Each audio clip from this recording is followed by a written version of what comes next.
Hi, my name is Laura Coles.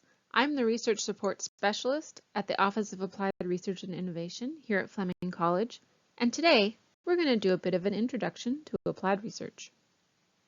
So in this session, we are going to define applied research, talk about applied research in the context of colleges, and then just do a quick overview of the applied research environment at Fleming College. So what is applied research? The textbook definition is something along the lines of research that uses an application of knowledge. It's focused on the resolution of a problem or a specific need, and it has the objective of delivering a resolution or result. So at its core, it's about solving a specific problem. I think it can be helpful to compare it with what it isn't. And what it isn't is basic research, or this is sometimes called pure research, or discovery research, or exploratory research. This is what universities are known for. This is a search for answers, but it's more focused on the what, the how, or the why. It's to enhance knowledge. Basic research is for the development or validation of theories, but there's no immediate application of this research. So let's look at the two types. On the left, we have basic research. That's curiosity-based, it's finding new knowledge, it's theoretical, and it perhaps has a universal scope. Whereas applied research is more solutions-based. It's expanding on existing knowledge. It's practical, and there is a specific scope. Now, this isn't to say that basic research isn't looking for a solution, but it's not necessarily as specific and immediate as applied research is. Let's talk about applied research in the context of colleges. So just because a project is technically considered applied research, it doesn't necessarily mean that it's something that is done at colleges. So there are a few things that make college applied research. So let's discuss a few of them now. So an applied research project is led by a faculty member or a research center with an external partner. And the purpose of the project is to solve a specific problem for that partner. It leads to innovation for the partner. This means that someone outside of Fleming, it's a company, an organization, a government entity, comes to Fleming College, or any college, with a problem, and they want the college to help them solve it.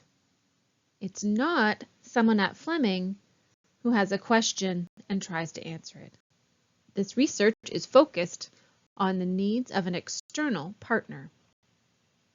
Now, college applied research projects, they require time and resources outside of the classroom.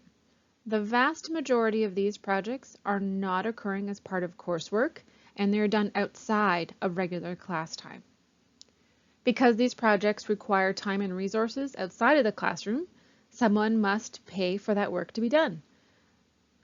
So it's either the external partner themselves footing the bill, or we apply for funding through various external applied research funders. This is different than applied projects and other projects that are carried out as part of coursework. These are larger, more scaled up projects. Just because an applied research project is carried out at college and is in the interest of an external partner who's paying for the research, applied research projects must follow traditional research best practices and professional standards. Projects have to have a clearly defined objective and research questions that will guide the research process. Following best practices is essential for maintaining the integrity of the scientific method and ensuring that the conclusions and results of the project are valid and trustworthy.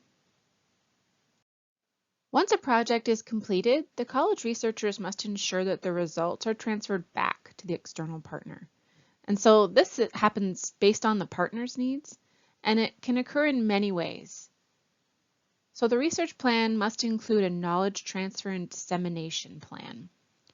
And so This again could depend on the project and the partner's needs, but it could be that we provide them with the raw data, written reports, a presentation, some sort of debriefing note. If there was a prototype made, it would go back to them. So why are colleges a good home for applied research? Intrinsically, we're a great location for innovation. We have faculty and researchers who are connected to the industry and sector. They have experience and networks, and they understand the industry and sector that they work within. We have equipment and resources that are related to the industries, and often for small companies, they can't afford to have the type of equipment that we have in order to do research and development. Our students want job-related skills and experiences, and at the same time, our industry partners want to hire graduates with job-related skills and experiences. Our college, and most colleges, don't try to own any of the intellectual property of the company, which means we're a safe space for a new company with an innovative technology. And we have access to college-specific applied research funding that isn't available to universities or other research institutes. College research is actually quite complementary to the research that is carried out at universities. So let's go back to this slide for a minute. Remember this, basic research versus applied research? On the left is basic research, and that's what universities are known for. And on the right is applied, and that's where we come in. So for the most part, colleges and universities are doing different things. And so we're not often competing for partners or funding. And in fact, when we work together, we can actually do some really amazing things. The university can take over the theoretical side of the research, and then the colleges, we can take over the practical side. It's actually quite awesome when we work together. But there's one thing I just want to make clear with the differences between basic research and applied research, and that's this. In basic research, especially universities, external partners are not required. You don't need somebody to use the results of the research. It can be theoretical, as we said. On the applied side, we have to have an external partner.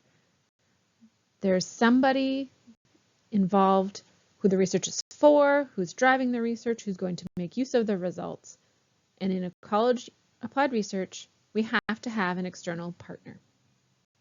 So let's do a pretend quiz.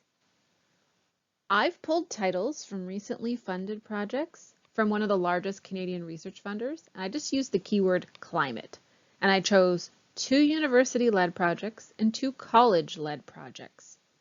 I'll show you 2 project titles at a time, and your task is to determine which one you think is more likely to be the college-led applied research project. Okay? Here we go.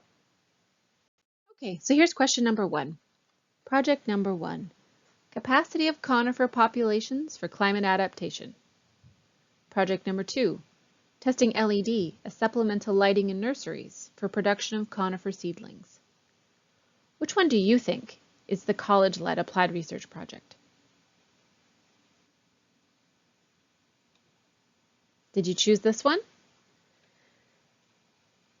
This one is probably the college-led applied research project because it is specific, it's immediate, and there's a practical usage.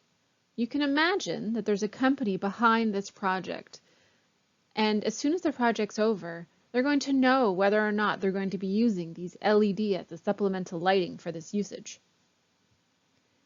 In project number 1, while the research is important, there's no indication of it being for any reason other than just to know. There's no necessary or practical and obvious end use for the results of this project. On to the next one.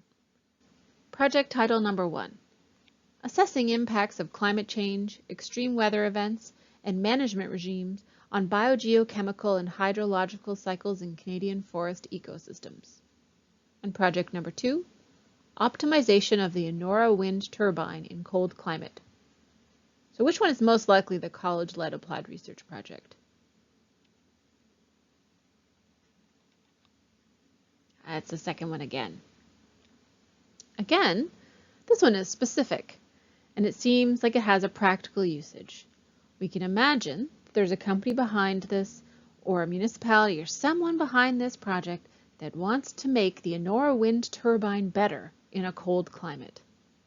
And once this project is done, you'd hope that they'd be able to do that and they move on with those results. There's a practical usage, it's specific.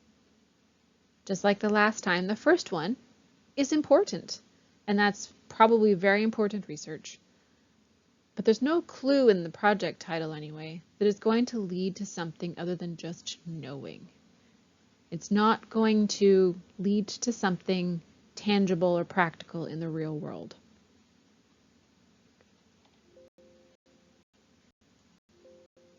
To summarize, an applied research project is partner-driven, solution-based, it expands existing knowledge, it has a specific scope, it doesn't usually involve classroom work, and requires external funding. So as a student working on an applied research project, your project is very important to your partner. They are investing time and resources and money into getting results. They've come to Fleming because they believe that we can help them, and we will all do our best to make sure that we get the results. Let's just take a quick look at some of the applied research that happens at Fleming College. You'd be surprised at some of the really cool things that we do. Did you know that Fleming College has 3 dedicated applied research centers, each with their own specialty and full-time research staff? We also have faculty members who carry out applied research projects outside of these research centers. The Center for Advancement of Water and Wastewater Technologies, or the CAWT, opened 20 years ago and is the college's oldest applied research center. The CAWT has several labs and research facilities on campus at the Frost campus, as well as off campus at a nearby wastewater treatment plant. Because their research involves water and wastewater, which is everywhere, researchers at the CAWT work with industry partners from a wide range of sectors. They work with agriculture, farmers, wastewater treatment plants, water treatment companies, breweries, gold mines, builders, etc. The Center for Innovative Aquaculture Production, or CIAP, is one of the 2 newest research centers at Fleming. Like the CAWT, it's also at the Frost campus in Lindsay. The CIAP is opening a new research facility this year, which will greatly expand their research capabilities. As you can tell from the photos, the CIAP helps industry partners that are in the aquaculture industry, such as fish farmers, as well as the industries that supply or support the aquaculture industry, such as fish feed manufacturers or hatchery technology companies. The Center for Advancement in Mechatronics and Industrial Internet of Things, or CAMIT, is located at the Sutherland campus in Peterborough. CAMIT is growing quickly and, like the CAWT, has industry partners from a wide range of industries and sectors. CAMIT's specialized technologies such as 3D printing, wireless communications, and mechatronics are not only growing in popularity in advanced manufacturing, they're also growing in new areas as well. So while at first it seems like Fleming's research centers are very different, and they are, they do have some overlap and synergies that make their projects exciting. As an example, CAMIT may help a company put sensors on their underwater robot that can detect water quality, which would need the CAWT to help verify. And then CIAP can help the company run trials of the underwater robot in aquaculture centers. So there are so many ways that the centers can work together to help industry and business. So in addition to our 3 research centers, we do have faculty that like to lead applied research projects on their own. And these projects can be with a range of research subjects and partners. For the most part, currently, our faculty-led projects are either in the environmental side or cover more social science research. And here our faculty members usually partner not with companies, but with social organizations in the policing, education, or healthcare fields. This has been our very brief introduction to applied research. Thank you for listening, and thank you for being a part of applied research at Fleming.